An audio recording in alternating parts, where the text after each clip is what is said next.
ഹിജാബ് വിഷയം കൊച്ചിയിൽ കത്തി നിൽക്കുകയാണ്. ഞാൻ ആദ്യമായിട്ട് അവിടെ ആ സെൻറ്റ് റീത്ത സ്കൂളിലെ ആ കന്യാസ്ത്രീ, നമ്മളെല്ലാവരും അവരുടെ മുഖം കണ്ടുവച്ചിരിക്കുന്ന വളരെ പ്രസന്നവതിയായ ധീരയായ വനിത, കന്യാസ്ത്രീ എന്ന് പറയുന്നതിലുപരിയായിട്ട് ഞാൻ ആ ധീരയായ വനിത എന്ന് പറയാൻ ഉദ്ദേശിക്കുകയാണ്. കാരണം സഭയുടെ ചട്ടക്കൂടുണ്ട്. മതേതരത്വം പറഞ്ഞ് നടക്കുന്ന യേശുക്രിസ്തുവിനേക്കാളും മേലെയുള്ള ചില മതമേലധ്യക്ഷന്മാരും അവരുടെ കൈ മുത്തിക്കോ, വേണമെങ്കിൽ ഒന്ന് മുത്തിക്കോ, കാരണം ഞാൻ യേശുക്രിസ്തുവിനേക്കാളും മേലെ എന്ന് പറഞ്ഞ് ബെൻസിൽ നടക്കുന്ന മതമേലധ്യക്ഷന്മാരോ ഉണ്ട്. അവരും മതേതരത്തിന് എന്തൊക്കെ, കാരണം പറഞ്ഞിട്ട് കാര്യമില്ല, അവരെ പൂട്ടി വെച്ചേക്കാം, ബ്ലാക്ക് മെയിൽഡാണ്. അതിൻ്റെ ഉദാഹരണങ്ങൾ ഞാൻ വഴിയേ പറയാം. ഞാൻ ആദ്യം ഈ കന്യാസ്ത്രീക്ക് വലിയൊരു സല്യൂട്ട്. ഈ അതായത് അവർക്ക് പാർട്ടീനെയോ കേരള പൊതുസമൂഹത്തെ പേടിക്കണ്ട, പക്ഷെ ഇതിൻ്റെ ഉള്ളിലുള്ള കളികളെ പേടിക്കണം. അതിൻ്റെ വാസ്തവങ്ങളിലേക്ക് പോകുമ്പോൾ ആദ്യമായിട്ട് അഭയ കേസ് എടുക്കാം. ഈ അഭയ കേസിൽ ആരാ അഭയനെ കൊന്നേ? കെൻഡിലേക്ക് ഒരു കന്യാസ്ത്രീനെ എടുത്തിട്ടേക്കാണ്, കൊന്നു കളഞ്ഞിരിക്കുകയാണ്. അതായത് 2 വൈദികർ ഒരു കന്യാസ്ത്രീയുമായിട്ടുള്ള ലൈംഗിക ബന്ധം മഠത്തിൽ നടക്കുമ്പോൾ ഇത് കണ്ടുവന്ന ഒരു ഇതായിട്ടുള്ളതാണെന്നും അന്ന് പുറത്തു വരുന്നതും അന്നും പിന്നീട് എന്തോ നാർക്കോ അനാലിസിസിൻ്റെ വീഡിയോസൊക്കെ നമ്മൾ കണ്ടു. പക്ഷേ കത്തോലിക്ക സഭ ഈ പറഞ്ഞ മാതിരി അവരെ പറഞ്ഞ് മനസ്സിലാക്കാൻ ബുദ്ധിമുട്ടാണ്. കാരണം അവരോട് പറഞ്ഞിരിക്കുന്നത്, നിങ്ങൾ യേശുക്രിസ്തുവിനെ വിട്ടാലും ഈ വൈദികരെയും കന്യാസ്ത്രീമാരെയൊക്കെ പറഞ്ഞു കഴിഞ്ഞാൽ വലിയ പ്രശ്നമാണ്. യേശുക്രിസ്തുവിനെ നിങ്ങൾ വിട്ടോ കുഴപ്പമില്ല, ബാക്കി സാധനങ്ങൾ വിടാൻ പാടില്ല എന്നാണ് പറഞ്ഞ് പഠിപ്പിച്ചിരിക്കുന്നത്. അപ്പോൾ ഈ യേശുക്രിസ്തുവിനെ വിട്ടവരാണ് ഈ സഭയിലുള്ളവർ, കത്തോലിക്ക സഭയിൽ കുറേ ആൾക്കാർ. തെറ്റിദ്ധാരണ കൊണ്ടാണ് പൊതുജനം നടക്കുന്നത്. അത് ഏത് കേരള പൊതുജനത്തിൻ്റെ അതാണ്. ഞാൻ ഒരു ഒറ്റ കാര്യം ചോദിക്കും. ഈ കാര്യം കോൺഗ്രസ്സാണ് ഭരിച്ചിരുന്നത്, മറച്ചു വെച്ചു. ഇടതുപക്ഷം ഭരിച്ചിരുന്നു, നായനാർ, ആൻ്റണി, ഉമ്മൻചാണ്ടി ഒക്കെ മറച്ചു വെച്ചിരിക്കുന്നു. അവസാനം VS അച്യുതാനന്ദൻ അധികാരത്തിലേറിയപ്പോൾ അങ്ങനെ ഒരു നുണയായിട്ട് മാറരുതല്ലോ എന്നുള്ള ഇതിലാണ് അവസാനം ഇത്ര സ്വാധീനം മതമേലധ്യക്ഷന്മാർക്കുണ്ടെന്ന് ഓർക്കണം. VS അച്യുതാനന്ദൻ നിയമസഭയിൽ അത് വിളിച്ചു പറഞ്ഞപ്പോൾ മാണി സാറൊക്കെ എഴുന്നേറ്റ് സാട്ടാക്കൊട്ടഞ്ഞ് എഴുന്നേറ്റ് അങ്ങനെ പറഞ്ഞ് സത്യം പുറത്തു വന്നോട്ടെ, കുഴപ്പമില്ല, വരണം, അത് ആരായാലും വരണം. നിങ്ങൾക്ക് തോന്നുന്നുണ്ടോ? അതല്ലെങ്കിൽ ഏതെങ്കിലും പ്രതിനെ ആരെങ്കിലും അവർ കൊണ്ടുവന്ന് നിർത്താൻ പോലും പറ്റിയില്ല.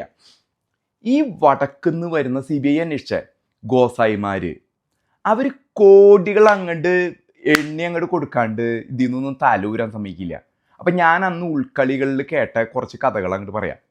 ഈ ഇത് കത്തി നിൽക്കുന്ന സമയത്ത് ഈ വൈദികർക്ക് കൈക്കൂലി കൊടുക്കാനായിട്ട് പണമില്ലാത്ത സ്ഥിതി വന്നപ്പോൾ ഇതിൽ ആരോപിതരായ വ്യക്തികൾ, ആരോപിതരെന്നൊന്നും പറയേണ്ട, അവർ തന്നെയാണ്. ഈ 30 കൊല്ലമായിട്ട് വേറെ ഒരാളെയൊന്നും കൊണ്ടുവന്ന് മറ്റേ സിനിമ കഥ പോലെയൊന്നും വന്നില്ലല്ലോ, ഇവർ തന്നെയാണെന്ന് VS അച്യുതാനന്ദൻ നിയമസഭയിൽ VS അച്യുതാനന്ദൻ വന്നപ്പോൾ ഈ സാധനങ്ങളൊക്കെ പുറത്തു വിട്ട് ഇവർ ഉറക്കത്തിൽ മറ്റേ ഇതിൽ നാർക്കോ അനാലിസിസോ എന്തെങ്കിലും നടക്കുന്ന സമയത്ത് അവർ അതെ ഞാൻ കോടാലി കൊണ്ട് അടിച്ചെന്നൊക്കെ നമ്മൾ കണ്ടതാണ് ഒരു കന്യാസ്ത്രീയും വൈദികരൊക്കെ പറയുന്നത്.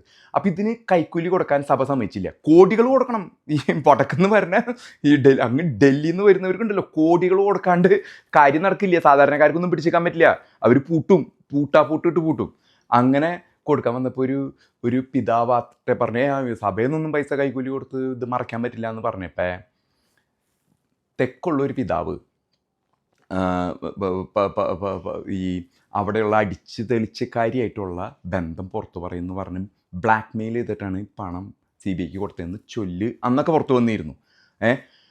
അപ്പം അങ്ങനെയാണ് അഭയ കേസ്. നമ്മൾക്ക് അറിയുന്ന സത്യങ്ങൾ നമ്മളെ പറഞ്ഞ് പഠിപ്പിക്കുക, സഭ പറഞ്ഞ് പഠിപ്പിക്കുക, സഭയ്ക്കുള്ളിലാവും, നിങ്ങൾ ആ കുളത്തിനുള്ളിലാവുമ്പോൾ അങ്ങനെയാണ് അതിൻ്റെ കെടുപ്പുകൾ. പക്ഷെ അതേപോലെയുള്ള ശക്തികൾക്കെതിരെയാണ് ഈ സിസ്റ്ററും മതേതരത്വം നിങ്ങൾ കൊണ്ട് പള്ളി കിട്ടുമെന്ന് പറഞ്ഞിട്ട് വെച്ചാൽ മതി എന്ന് പറഞ്ഞിട്ട് ഇറങ്ങിയത്. കാരണം സ്കൂളിൻ്റെ അച്ചടക്കം, സ്കൂളിൻ്റെ യൂണിഫോം എന്ന് പറഞ്ഞത് അവർ ഭീഷണിപ്പെടുത്തുന്നത് വേറെ രീതി. അവരുടെ പിള്ളേർ, അതായത് വളരെ ന്യൂനപക്ഷമാണ്, ഇസ്ലാമിക വിഭാഗത്തിൽപ്പെട്ട പിള്ളേർ ഇവിടെ സ്കൂളിൽ വരുന്നുണ്ട്. അപ്പോൾ ഫീസൊക്കെ, ഇപ്പോൾ പ്രൈവറ്റ് സ്കൂളാണ്, ഫീസൊക്കെ പണ്ടൊന്നും ഫീസ് പള്ളിക്കൂടം എന്ന് പറഞ്ഞാൽ പള്ളിയായിട്ട് ചേർന്ന് കിടക്കുന്ന സ്കൂൾ വിദ്യാഭ്യാസം കൊടുത്തൊക്കെ അതിൻ്റെയൊക്കെ നന്ദി ഇന്നും ഹൈന്ദവ സഹോദരങ്ങൾ പറഞ്ഞിട്ടുണ്ട്. ഇന്ന് പള്ളിക്കൂടങ്ങൾ ക്രിസ്തീയ വിദ്യാഭ്യാസം ഇല്ലെങ്കിൽ, ഞാൻ പലരും പറഞ്ഞു കേട്ടേക്കുന്നതാണ്, ക്രിസ്തീയ വിദ്യാഭ്യാസം അല്ലെങ്കിൽ ഇതൊന്നല്ല സ്ഥിതി അവിടെ, അവർ തന്നെ കൊടുത്തിരിക്കുന്നതാണ്. ഞാനെപ്പോഴും ഈ മതമേലധ്യക്ഷന്മാരെ ഇതും അവരുടെ കള്ളപ്പണം നമുക്കറിയാം. ഒരു ബിഷപ്പും മറ്റേ സിനിമയിൽ കൊച്ചിൻ ഹനീഫ മോഹൻലാൽ പറയുന്നത്, എനിക്ക് പൂശാമുട്ടൊക്കെ നിൽക്കുന്ന ആരാടാ അതിനോട് പറഞ്ഞത് എന്ന് പറഞ്ഞ മാതിരി ഈ കന്യാസ്ത്രീയും 15 പ്രാവശ്യത്തോളം 15 ഇടങ്ങളിലും എല്ലാ ലോഡ്ജുകളിലും വലിയ ഹോട്ടലുകളും മഠങ്ങളിലൊക്കെ ഈ ബിഷപ്പിനോടൊപ്പം കറങ്ങി നടന്നിട്ട് ഒരു ദിവസം പെട്ടെന്ന് ഈ കന്യാസ്ത്രീ എരിയായി. അതാണ് സ്ഥിതി. ബിഷപ്പ് പെട്ടോ? ബിഷപ്പിൻ്റെ കോടാനുകോടിയും അധികാരവും യേശുക്രിസ്തു മാത്രമേ ഇല്ലാത്തതുള്ളൂ. ബിഷപ്പിൻ്റെ കന്യാസ്ത്രീ വന്നിട്ട് പറഞ്ഞു, ഞാൻ അരിയാണ്, കണ്ടു എന്നെ പീഡിപ്പിച്ചു.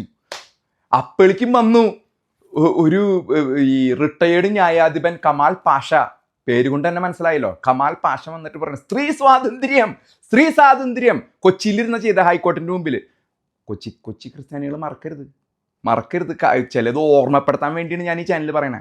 സ്ത്രീ സ്വാതന്ത്ര്യം എന്ന് പറഞ്ഞ്. കാരണം ഈ കന്യാസ്ത്രീയും ഈ ബിഷപ്പും കൂടി കൂത്താടി നടക്കാരുന്ന എല്ലാവർക്കും അറിയാം. ഒരു നിമിഷം കന്യാസ്ത്രീ വന്ന് എന്നിട്ട് കന്യാസ്ത്രീ ഇട്ട് താങ്ങിയത് സഭയ്ക്ക് വ്യക്തമായിട്ട്. ആ കന്യാസ്ത്രീക്ക് പകരം വേറെ തലപ്പത്തേക്ക് വേറെ ഒരു കന്യാസ്ത്രീ, അസൂയ എന്നുള്ളൊരു ഇതുകൊണ്ടാണ് ഈ കന്യാസ്ത്രീ ഇങ്ങനെ ഇറങ്ങിയത്. മൊത്തം സഭേനയും കൊണ്ട് മുക്കാനായിട്ടാണ് ആ കന്യാസ്ത്രീ. അതായത് ബിഷപ്പും കന്യാസ്ത്രീയും ബന്ധമായിരുന്നു. അവർ ഭാര്യയും ഭർത്താക്കളും വലിയ കമിതാക്കള്, റോമിയോ ജൂലിയറ്റ് ആയിരുന്നു ഈ ബിഷപ്പും കന്യാസ്ത്രീയും. അത് വാസ്തവമാണ്. ഇനിയിപ്പോൾ നിങ്ങളെ വീണ്ടും പറഞ്ഞുതരാം. അപ്പം ഇവിടെ നമ്മുടെ ദീപിക, ഫാരിസ് അബൂബക്കർ, ശ്രീമാൻ പിണറായി വിജയൻ്റെ ആള് ഫാരിസ് അബൂബക്കറിന് ദീപിക വിറ്റു, എല്ലാം വിറ്റു. എൻ്റെ ഒന്നല്ല എടുത്ത് വെച്ചോ. എന്തിനാ ഇതൊക്കെ ചെയ്തെന്നുള്ളത് നിങ്ങൾ വല്ലപ്പോഴും ഇരുന്ന് ചിന്തിച്ചിട്ടുണ്ടോ? വല്ലപ്പോഴും. ഇനിയിപ്പോൾ ലിസി ഹോസ്പിറ്റലിൽ വിൽക്കാന്നാ പറയണേ.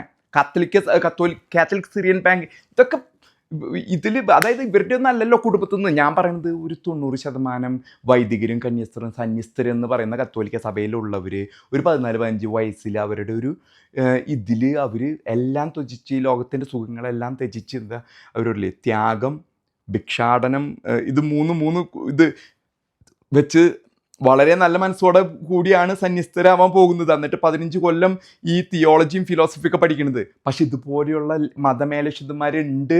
അവർ സഭേനെ വിൽക്കും, അവരാണെന്ന് പറയുന്നത്. മതേതരത്വം, ഇന്ന് മതേതരത്വം, നീ വർഗീയവാദിയാണ് എന്ന് ഇതിൻ്റെ നിനക്കൊരു ഓപ്പണിംഗ് ആണ് ഇത്. ഈ ഹിജാബ് വിഷയം ഓപ്പണിംഗ്. ഹിജാബ് ഇവിടെ പോലും ഇസ്ലാം സമുദായത്തിൽ പോലും ഇത് ചെയ്യുന്നില്ല. ഇപ്പം നമ്മുടെ ജാമിദ ടീച്ചർ അവരിന് ആ വേഷം എന്താണെന്ന് പറഞ്ഞാൽ ഞാൻ വേറെ വീഡിയോയിൽ പറയാം. ആ വേഷത്തിന് വേറെ അർത്ഥങ്ങളാണുള്ളത്. എന്തിനു വേണ്ടി ആ വേഷം അന്ന് മറ എന്നാണ്, വീൽ, ആ മറ എന്തിനു വേണ്ടി എന്നാണെന്നുള്ളത് നിങ്ങൾ ഗൂഗിൾ ചെയ്ത് കണ്ടുപിടിക്കും. ഞാൻ അടുത്ത വീഡിയോയിൽ അതിനെപ്പറ്റി പറയാം.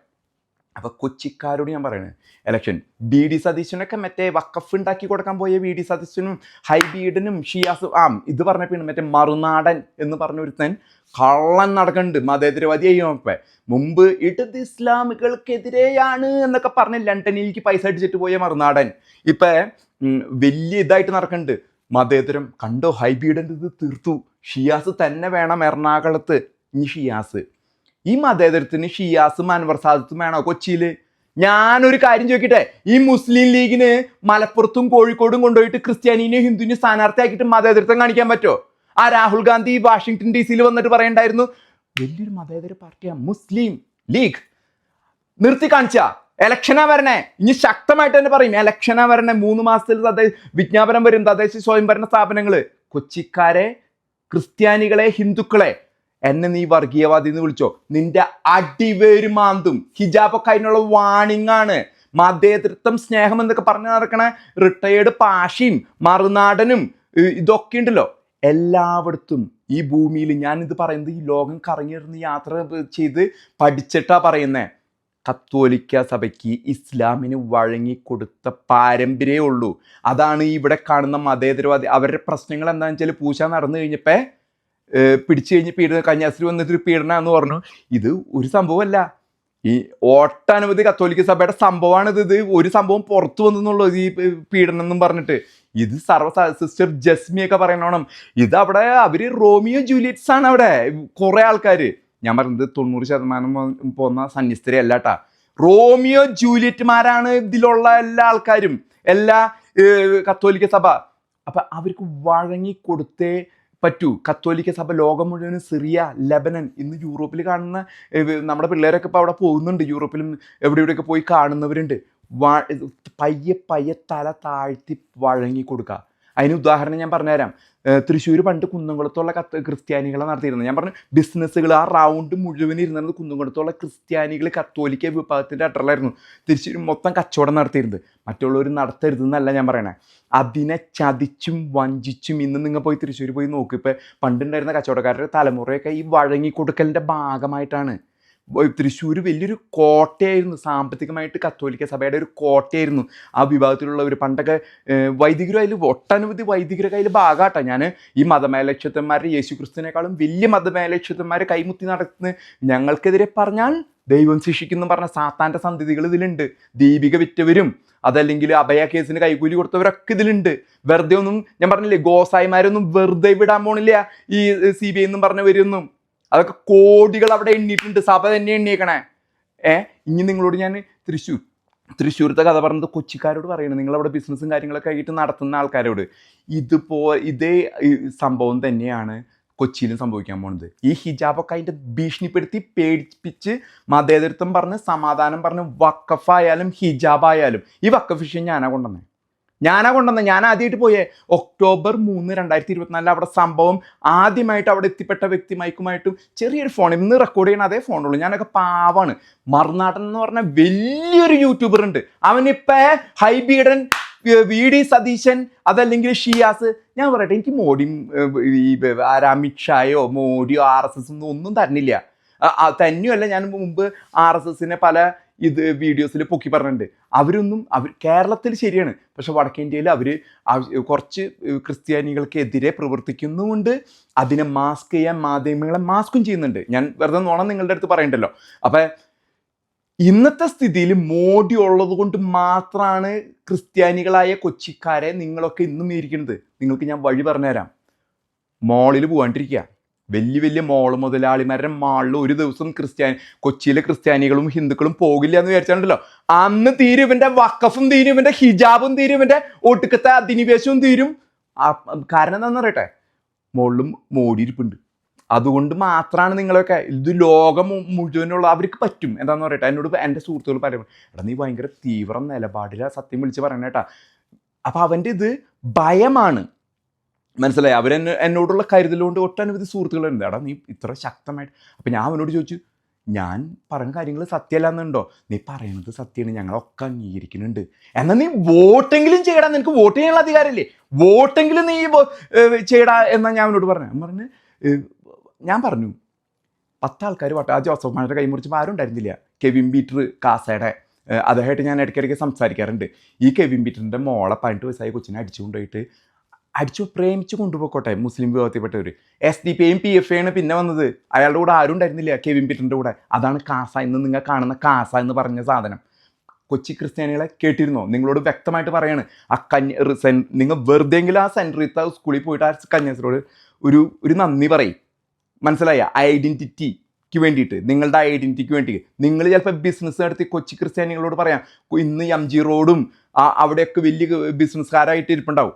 നിങ്ങളുടെ അടുത്ത തലമുറനെ വെട്ടാൻ വേണ്ടിയാണ് വന്നേക്കണേ. വടക്കുന്ന് പറഞ്ഞവൻ നിന്നെ വെട്ടിയിരിക്കും, വെട്ടി ഒതുക്കി നിന്റെ തലമുറനെ അടിച്ചു മാറ്റും. കെവിൻ പീറ്ററിനോട് ചോദിച്ചാൽ മതി. അടിച്ചു മാറ്റി അവിടെ കാപ്പറ്റ്യത്തിൽ ഇത് വളർത്താൻ പറ്റുള്ളൂ അവർക്ക്. അവരെ സംബന്ധിച്ചിടത്തോളം വടക്കുന്ന് വരുന്നവന് കാപ്പറ്റ്യത്തിൽ ഈ സാധനം വളർത്താൻ പറ്റുള്ളൂ. അതാണ്. അപ്പം ഞാൻ വീണ്ടും പറയാൻ, എൻ്റെ സുഹൃത്തുക്കൾ എന്നോട് പറഞ്ഞു, അപ്പം ഭയം മൂലമാണോ നീ മാറി നിൽക്കണമെന്ന് ഞാൻ അവരോട് ചോദിച്ചു. ഞാൻ പറഞ്ഞു, എന്നെ കൊന്നോട്ടെ, കൊന്നാലെങ്കിൽ എൻ്റെ വീഡിയോസ് അവിടെ യൂട്യൂബിൽ കിടക്കണം, അവിടെ കിടക്കും, കാണട്ടെ, അടുത്ത തലമുറ കാണട്ടെ, എന്നെ കൊന്നോട്ടെ. അവന് സംസാരിച്ച് ജയിക്കാൻ പറ്റില്ല. അവനെപ്പറ്റി സംസാരിച്ച് അവനെ ഞാൻ തിയോളജിക്കലി പിടിക്കും. അവനെന്ന് ഉദ്ദേശിച്ചത് സാത്താനെ. ഞാൻ തിയോളജിയിൽ അവനെ എഴുതി വെച്ച പുസ്തകങ്ങളിൽ നിന്ന് ഞാൻ എഴുതിയിട്ട് ഇഷ്ടം പോലെ ചാനലുകൾ. ആ മറുനാടനെ ഉണ്ടല്ലോ, മറുനാടനെ നിങ്ങൾ സൂക്ഷിച്ചു. നിങ്ങൾ മീഡിയ വൺ കേട്ടാലും മീഡിയ വൺ കുഴപ്പമില്ലാത്ത ചാനലാണ്. മറുനാടൻ ചതിച്ചിരിക്കും, അത്ര ചതിയൻ. അവൻ ഇപ്പം മോഡി എന്ന് പറഞ്ഞ് നടക്കുന്നുണ്ടല്ലോ. അവൻ്റെ ശ്രീകണ്ഠൻ നായർ പണ്ട് ഇതിൽ പറഞ്ഞിട്ടുണ്ടായിരുന്നു, ഏതൊരു മുമ്പത്തെ വാർത്താ ചാനലിൽ അവൻ്റെ ഭാര്യ പറ്റിച്ചതിനെ പറ്റിയും ഓട്ടക്കാരിയെ പറ്റിയും ലണ്ടനിൽ പോയതും മുന്നേ പറ്റിയൊക്കെ ശ്രീകണ്ഠൻ നായർ പണ്ട് പറഞ്ഞു. അപ്പോൾ അവൻ ശ്രീകുണ്ഠൻ നായർ എന്ന് പറഞ്ഞ് കളിയാക്കി, അപമാനിച്ചു. പിന്നെ ശ്രീകണ്ഠൻ നായർ അത് പിൻവാങ്ങി, പേടിച്ച് പിൻവാങ്ങിയതാണ് ശ്രീകണ്ഠൻ നായർ പറയണം. ഈ മറുനാടനെ സൂക്ഷിച്ചോ. ഞാൻ നിങ്ങളോട് ഹിന്ദുക്കളോടും അൺസബ്സ്ക്രൈബ്, എൻ്റെ ഞാൻ നിങ്ങളുടെ നിന്ന് മാത്രം നിങ്ങളുടെ വ്യൂവിൽ നിന്ന് മാത്രമേ പൈസ എടുക്കുന്നുള്ളൂ. എനിക്ക് മോഡിയും തരണില്ല, അമിത്ഷായും തരണില്ല, ഒരുത്തനും തരണില്ല, വേണ്ട. ഞാൻ നിന്നോട് സത്യം വിളിച്ച് പറഞ്ഞിട്ടാണ് ഇത് തന്നെ. നിങ്ങളോട് കൊച്ചിക്കാരോടാണ് ഞാൻ ഇത് ചെയ്യുന്നത്. ഹിജാബ് വിഷയം നിനക്കുള്ള വാണിങ്ങ ഇലക്ഷന് മുമ്പ് വന്നതുകൊണ്ട് ഇത് ചെയ്തോ. ഇത് പിണറായിയുടെ രാഷ്ട്രീയം എന്നാണ് മറുനാടൻ പറഞ്ഞത്. അതായത് ഈ കന്യാസ്ത്രീ ഇവൻ വലിയ കത്തോലിക്കനാ. ഈ കന്യാസ്ത്രീ പിണറായിയുടെ നിന്ന് കൈക്കൂലി വാങ്ങിയിട്ട് അഡ്ജസ്റ്റ്മെന്റ് ഉണ്ടാക്കിയിട്ടാണെന്നാണ് മറുനാടൻ പറയുന്നത്. ശബരിമല പിണറായിയുടെ ശരിയാണ്, ആ വിഷയം ഒന്ന് ഒതുങ്ങി. പിണറായിനെ മകൻ്റെ വിഷയം പൊന്തി വന്നു, ഇതും ഈ ശബരിമല വിഷയം വന്നു. അത് ഒതുക്കാൻ വേണ്ടിയിട്ടാണ് ഈ കന്യാസ്ത്രീ ഇത് എന്ന രൂപത്തിലാണ് മറുനാടൻ പറഞ്ഞത്. അപ്പം മറുനാടനെ നിങ്ങൾ നമ്പിക്കഴിഞ്ഞാൽ, ഇത് ഇത്തിരി നീണ്ട വീഡിയോ ആണ്, എന്നാലെങ്കിലും നിങ്ങളുടെ ബുദ്ധി ഉപയോഗിക്കട്ടെ. മറുനാടൻ എന്ന് പറഞ്ഞാൽ എഴുതി കൊടുക്കുന്നുണ്ട്. ഈ സുഡാപ്പികളപ്പം മറുനാടന് മറ്റേ സ്ക്രിപ്റ്റ് എഴുതി കൊടുക്കണേ, അതിരുന്ന് വായിക്കുകയാണ്. ഞാൻ വായിക്കുകയല്ല, ഞാൻ നേരിട്ട് നിങ്ങളോട് എൻ്റെ എനിക്ക് അറിവുള്ള കാര്യങ്ങൾ നിങ്ങളോട് മുഖത്ത് നോക്കി പറയണേ. അപ്പോൾ വളരെയധികം നിങ്ങൾ ശ്രദ്ധിച്ച് കേൾക്കണം. ഈ ഹിജാബ് വിഷയം ഒരു വാണിംഗ് ആണ്. ഇലക്ഷന് അപ്പോഴെങ്കിലും നിങ്ങളുടെ ആ ചെറിയ ബുദ്ധി ഉണ്ടല്ലോ, ഓർമ്മ പോകാതിരിക്കട്ടെ. കുത്തുമ്മ കേരളത്തിൽ നിങ്ങൾ BJP കുത്തിക്കൊണ്ട് നിങ്ങൾക്ക് യാതൊരു ഇതുമില്ല. ക്രിസ്ത്യാനികളോട് പറയണേ, ഹിന്ദുക്കളോടും മുസ്ലിമും കുത്തുന്നവരുണ്ട്. വടക്കേന്ത്യയിൽ നിങ്ങൾ പറഞ്ഞത് ശരിയാണ്, ഇത്തിരിയൊക്കെ ഈ RSSൻ്റെയും ഹിന്ദു ഇതുകളുടെയൊക്കെ ഒരു അധിനിവേശം ഉണ്ട്. അതവർക്ക് എടുക്കാൻ പറ്റില്ല. അവർക്ക് അതൊന്നും എപ്പോഴും എടുത്ത് അത് അവർക്ക് തന്നെ ദോഷം ഉണ്ടാക്കുന്നു. അവരൊരു ചെറിയ പള്ളിയിൽ പോയി ഒരു അലമ്പുണ്ടാക്കുമ്പോഴൊക്കെ അവർ അത് മാധ്യമങ്ങൾ മറയ്ക്കുന്നുണ്ട്. ഞാൻ പറയുന്നത് വടക്കേന്ത്യയിലൊക്കെ മാധ്യമങ്ങളൊക്കെ ഇരിക്കുന്നത് RSSൻ്റെയും ഹിന്ദു സഭകളുടെ ഒക്കെ കയ്യിൽ തന്നെയാണ്. അവരത് മറച്ച് പുറത്ത് വരാണ്ട് പള്ളി പൊളിച്ചതൊക്കെ അവർ ഇത് ചെയ്യുന്നുണ്ട്. അല്ലറ ചില്ലറയാണ് നമ്മളുടെ ഈ കാണുന്ന ഹിജാബികളുണ്ടല്ലോ, അവർക്ക് അവസരം കിട്ടിയാലോ തുരക്കും, നിങ്ങളെ തുരന്നില്ലാണ്ടാക്കും. സംശയം ഉണ്ടെങ്കിൽ നിങ്ങൾ കത്തോലിക്ക സഭയുടെ കയ്യിലായിരുന്ന ലെബനോനും സിറിയയിലൊക്കെ ഒന്ന് പോയി വാ, അല്ലെങ്കിൽ കാണ്. അപ്പം മതേതരത്വം പറഞ്ഞ കൊച്ചി ക്രിസ്ത്യാനികളോട് പറയാണ്, നിങ്ങൾ മതേതരത്വം നോക്കി എന്ന് കഴിഞ്ഞാൽ വഖഫും വരും, ഹിജാബും വരും, നിന്റെ അടിസ്ഥാനവും കളയും, ഷിയാസ് ഭരിക്കും. ഷിയാസ് ഷാഫി പറമ്പിൽ പോലെയുള്ള ഇപ്പോഴത്തെ കോൺഗ്രസ് പാർട്ടിയുടെ മറ്റേ തലപ്പത്തുള്ളവന്മാരുണ്ടല്ലോ, ഹസൻ അവരുടെ ഉപദേശകനായിട്ട് നിന്നിട്ട് ഈ പിടിച്ചു കയറില്ല. അത് കഴിഞ്ഞ് വരുമ്പം മുസ്ലിം ലീഗ് ഇങ്ങോട്ട് പിടിക്കും. ഞാൻ പറഞ്ഞു മുസ്ലിം ലീഗിനോട് പറയാണ്, മലപ്പുറത്തും കോഴിക്കോടും കണ്ണൂരൊക്കെ ക്രിസ്ത്യാനികളും ഹിന്ദുക്കളെയും സ്ഥാനാർത്ഥിയായിട്ട് നിർത്തി കാണിച്ചതാ നിങ്ങളുടെ മതേതരത്വം. അവിടെ നമ്മൻ്റെ ആളെ മാത്രമല്ലേ വെക്കുള്ളൂ, അവിടെ നമ്മൻ്റെ ആളെ മാത്രമേ നിങ്ങൾ വെക്കുള്ളൂ മതേതരത്വം ഉരുട്ടിയിട്ട്. അപ്പം കൊച്ചിയിലെ ക്രിസ്ത്യാനികൾ ഇതൊക്കെ കേട്ടിരിക്കാൻ വേണ്ടി പറയാണ്. ക്രിസ്ത്യാനി മാത്രമല്ല, ഹിന്ദുവിന് ഇത് അറിയാം. ഹിന്ദു പക്ഷെ സംഘടിതമല്ല, ചിഹ്ന ഭിന്നമായിട്ട് അവിടെ വർഗം ജാതി ഇതൊക്കെ ആയിട്ട് അങ്ങോട്ട് പോവാണ്. അപ്പം നിങ്ങൾ വോട്ട് ചെയ്യുമ്പോൾ, നിങ്ങൾ ഇൻഡിവിജ്വൽ ആണെങ്കിൽ പോലും വോട്ട് ചെയ്യുമ്പോൾ ശ്രദ്ധിക്കുക. ഈ വടക്കുന്ന് വരുന്ന ശക്തിനെ മാളി പോകാണ്ടിരിക്കുക. ഒറ്റ ദിവസം മാളി പോകാണ്ടിരിക്കുക. ഇവരൊക്കെ 10% അവിടെ ഇവർ മാളി കയറുള്ളൂ. നിങ്ങൾ ശക്തമായിട്ട് ഞാൻ നിങ്ങളോട് ഒന്നും കൂടി ഓർമ്മ, മാളി പോകാണ്ടിരിക്കുക. ചെറുകിട കച്ചവടക്കാരെ സഹായിക്കുക. അവരെ തകർത്ത്, ഹിന്ദുവും ക്രിസ്ത്യാനിയായ ചെറുകിട കച്ചവടക്കാരെ തകർത്ത് അവിടെ മതം വളർത്താൻ തന്നെയാണ് വലിയ വലിയ മാളുകാരൻ വന്നേക്കണേ. അവിടെ പോവാണ്ടിരിക്കും. നിങ്ങൾ ഒരു 10 ദിവസം പോയില്ലെങ്കിൽ തീരും ഈ ഹിജാബും വഖഫും അവൻ്റെ അധിനിവേശ ശക്തികളൊക്കെ. 10 ദിവസം പോകാണ്ടിരിക്കുക, മാളി പോകാണ്ടിരിക്കുക. ചെറുകിട കച്ചവടക്കാരെ സഹായിക്കുക, മതം നോക്കി സഹായിക്കുക, വർഗീയവാദി എന്നറിയാൻ ആഗ്രഹിക്കുക. അതാണ് നിങ്ങൾക്ക് നല്ലത്. മതമേലധ്യക്ഷന്മാർ ഇത് പറയില്ല കേട്ടോ. അവർ മതേതരഗതികളാണ്. കാരണം ഐറ്റങ്ങളൊക്കെ ലോക്കാക്കി വെച്ചേക്കണം. വെറുതെ നടക്കണ ദീപിക വെറുതെ വിൽക്കോ, അഭയ കേസിലെ പ്രതിനെ വെറുതെ വിടോ എന്നൊക്കെ എന്തിനെ വെറുതെ ഇരുന്ന് ചിന്തിക്കുക. അപ്പം ഇത്രയും പറഞ്ഞ് ഞാൻ ഈ വീഡിയോ അവസാനിപ്പിക്കുന്നത്. ഇത് കുറേ നീണ്ട് ഞാൻ പറഞ്ഞിട്ടുണ്ട്. ഇനി നിങ്ങൾ ചിന്തിക്കുക.